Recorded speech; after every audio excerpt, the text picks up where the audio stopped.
Welcome back everyone. In this tutorial, we'll learn about the left join syntax, learn practical examples and understand when and why to use it. By the end, you'll be able to seamlessly merge data. So let's get started.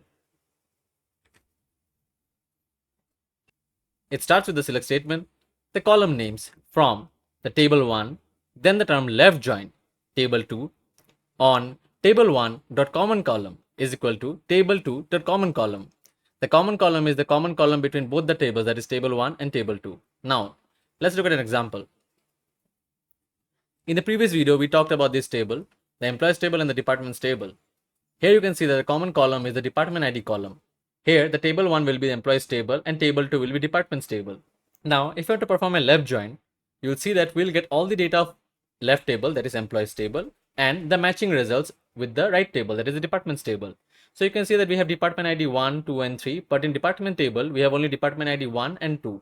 So we will get match for department ID 1 and 2, but for department ID 3 in employees table, we'll get null. The resultant set would look like this.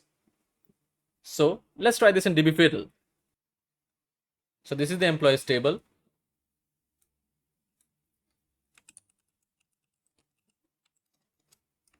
And this is the departments table. Now, if you want to perform a left join between them, write employees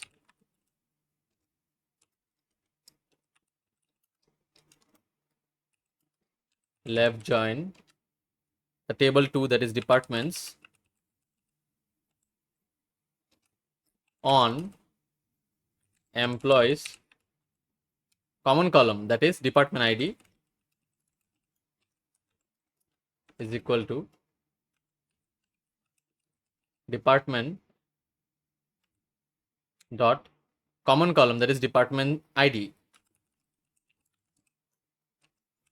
Now, if you run it, we'll get the left join of the two tables.